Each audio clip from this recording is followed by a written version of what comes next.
Vale, mi primera obra es Inercia de Antonio Itaos, que es la reciente reedición que ha hecho Astiberri de la primera obra larga como autor del propio Itaos, que ganó en 2014 el premio FNAC Salamandra, creo recordar, no sé si era FNAC sin sentido, y que bueno, nos cuenta la historia de Jaime y Juan, dos amigos en torno a los 30 años, que están en una encrucijada vital, ya que están completamente estancados y hastiados de la vida. Se han encontrado con que, bueno, esa vida que soñaron de niños de tener a los 30 años cuando fueran jóvenes adultos no se parece en nada a lo que habían soñado, porque, bueno, por la situación económica. Esta obra sale hace 10 años.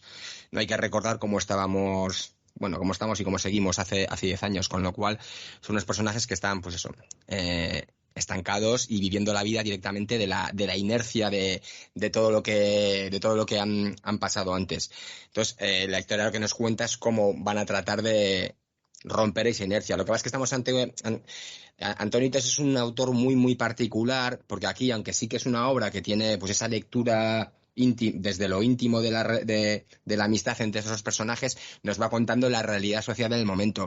Pero no está tan preocupado por contarnos la historia, sino por contarnos cómo se sienten ellos. Es decir, cómo ese desánimo vital, esa desidia, ese importarte nada. Y al final lo hace gracias a una narrativa que desde una composición de página bastante limitada consigue manejar los ritmos y las emociones que nos quiere despertar de una manera perfecta. La historia, desde un arranque más intimista, más costumbrista, va empezando a llenarse de imágenes de un gran simbolismo, e incluso a unas cucarachas que viven en casa de Jaime juegan una parte vital, porque bueno, nos indican cómo va funcionando. Y además también tenemos un monopatín que se rompe al principio, que al final sirve para que la historia adquiera una forma circular en alguna manera. Me estoy dando cuenta de que de Antonio Itaos no he leído nada, así que estoy echando un ojo a la previa que tiene Astiberri en su página web y mola, aunque solo sea por el color que le pone al asunto, mola bastante. Así que nada, Fer, Igor, todo lo que queráis añadir, adelante. Pues a mí también era un autor que me había pasado bajo el radar y del que no había leído nada hasta la semana pasada. Y de hecho me llamó la atención que lo eligieran en la librería Joker de Bilbao para ilustrar su nuevo espacio cultural, pero la verdad es que tras la lectura del cómic lo entiendo perfectamente, porque tiene mucho impacto visual y un estilo que puede conectar muy bien con mucha gente, ¿no? Me ha gustado mucho lo que mencionaba Diego, de cómo consigue tratar temas muy serios y profundos, pero es a través de lo mundano y de sus propias experiencias vitales, por lo que he leído en su biografía. Además, aporta una comicidad que surge espontáneamente de esa realidad que refleja. Por ejemplo, una escena que me encantó. Yo trabajé hace tiempo como dependiente y me sentí muy identificado con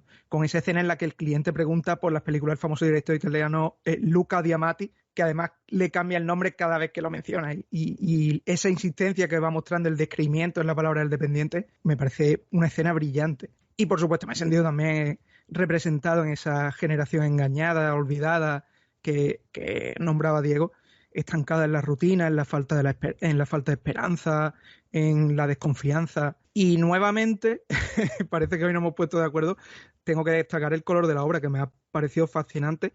Escuchaba en vuestra entrevista a Lorenzo Montatore que él siempre trabajaba con una paleta limitada de colores, y creo que estamos ante un caso similar en el que combina pocos tonos y lo utiliza dependiendo de la situación, complementando y amplificando la transmisión de emociones que inicia con las imágenes y el texto. Y yo quizá ya me estoy flipando demasiado, pero en ciertos momentos me ha recordado incluso a Chris Ware, con esa infografía de objetos o los planos generales de edificios de los que saca viñetas con planos detalles. No sé, me ha parecido un cómic que tiene mucho donde rascar y que me ha gustado muchísimo. Y bueno, se me queda la espinita de que Diego no se lo lleve un guerra de viñeta, porque me gustaría escucharlo hablar muchísimo más de él.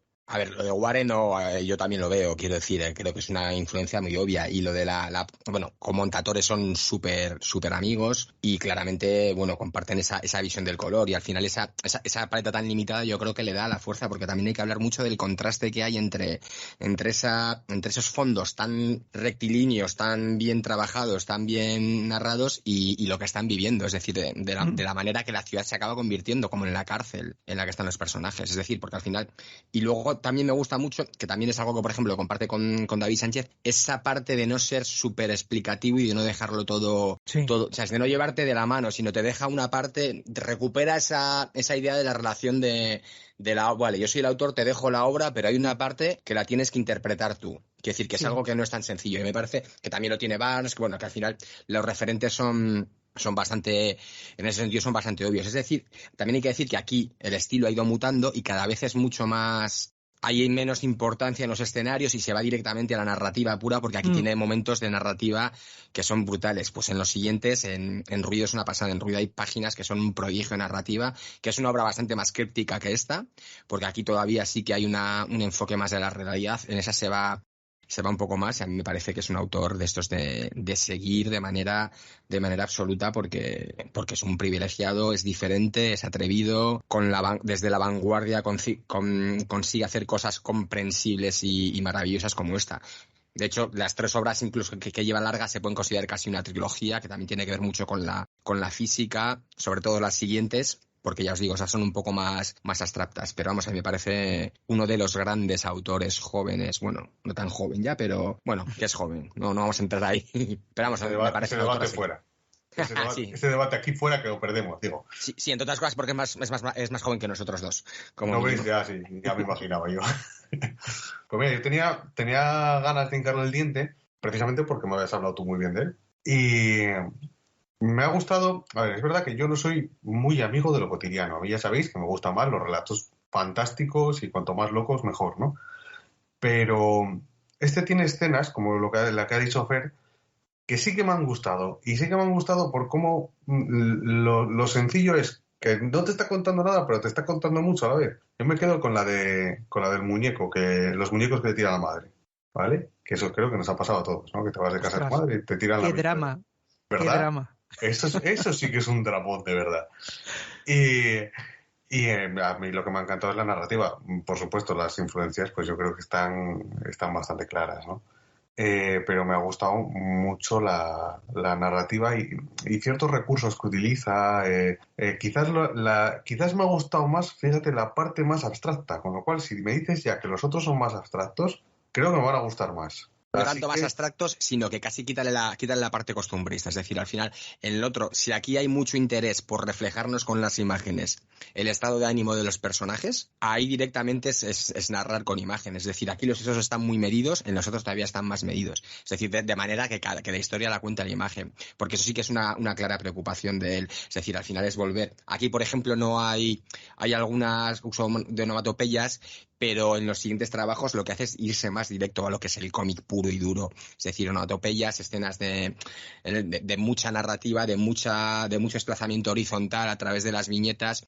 Bueno, al final me parece, y sobre todo del ritmo, porque aquí al final que parece que esa cuadrícula cuasi fija le va a limitar a la hora del ritmo, pero lo maneja a la perfección con las escenas de los edificios que te dan pausa. Es decir, me parece que al final está todo increíblemente medido para luego la manera un tanto caótica con la que suele trabajar. No sé si habéis leído alguna entrevista, pero la manera de trabajar en Ruido y lo previo es casi son 4 ideas y de ahí tira. Y me parece que conseguir esto me parece maravilloso. Yo soy un autor que sí que le sigo desde incluso antes de Inercia, desde que hacía cosas en Voltio, que era una revista que publicó La Cúpula, en la que también estaba Montatore. Bueno, la gran mayoría de los autores de esa franja de edad se pasaron por allí y era maravillosa. Había ya no solo porque narrativamente te encontrabas con autores gráficamente, perdón, te encontrabas con autores tan interesantes y tan experimentales como puede ser Montatore, Jenny Espinosa o el propio Itos, sino ese atrevimiento y ese desprejuicio. Este es un TVO que hace 20 años no se podía publicar porque nadie te lo hubiera publicado.